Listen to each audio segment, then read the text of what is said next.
money, power, politics. Sunday is Mother's Day, when Americans salute all the hard work their moms do for them. But here's a special hats off to stay-at-home moms and some dads raising kids because they work really, really hard. Thanks to a survey commissioned by the Welch's Juice Company, we now know how hard. On average, stay-at-home moms say they spend 14 hours a day focused on three things: childcare, homework, and meals. And moms, they say they work non-stop from 6:23 in the morning to 8:31 in the evening on average. That's real unpaid work done every day of the week, of course, including weekends and holidays. Put together, that works out to the equivalent of 2.5 jobs.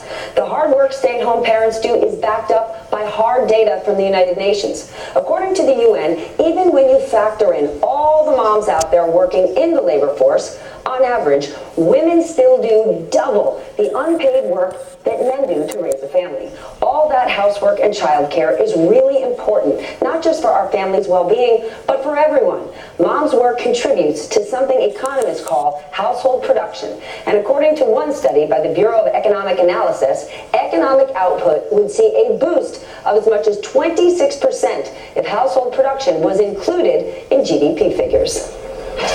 Joining me now is my dear friend Tiffany Dufu. She is the author of Drop the Ball, Achieving More by Doing Less. And for any of you out there who are sick of watching me on television and wondering why on earth I do this for a living, blame her. She is the one person who gave me the confidence and the push to actually make this move, so blame it on this lady. Well, right. Congratulations. You were the best investment that I think any of us ever made. I appreciate it. Let's talk about a different investment, mothers. Yes. You call stay-at-home mothers the unpaid labor force. That's an extraordinary term. And at the very least, if they are, should we be offering a tax deduction, some sort of acknowledgement? Absolutely. Well, I think that we should.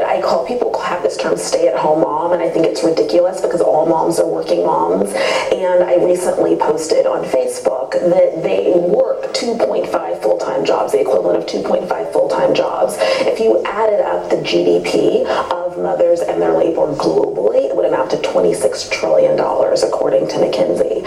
And so I absolutely think that they should be compensated in some way. Is that one of the reasons women don't go back to work? They can't afford to? If you factor in childcare costs, transportation, what to do with your kids in the afternoon, is it that women simply can't get jobs and afford to take care of their families? Well, absolutely. So what happens is that all of the unpaid labor that includes the carpooling, the laundry, the cleaning, the childcare, holds women back. It sucks their energy and their bandwidth to be able to participate in the paid labor force. This is, if they're not in it, they might have opted out. But it also is true for women who work full-time in the labor force, because those women can't make it to the top. They're tired, they don't have a lot of energy. It's part of the reason why I wrote Drop the Ball.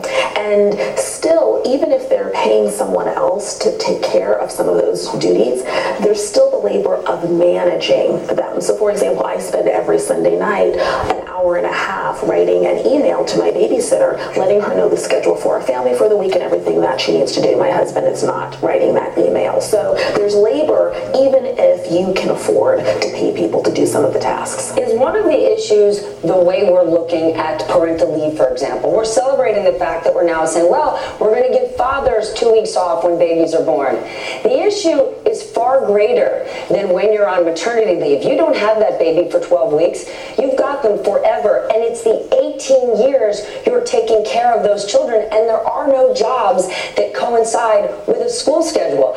They're not giving me a 2-week vacation come spring break. Exactly. So those are Band-Aids. We appreciate and we celebrate the Band-Aids because, as you know, the United States lags far behind other developed countries in terms of the amount of leave that it gives its families. But it's very true that what we need are public policies that allow for affordable child care for working families across the board.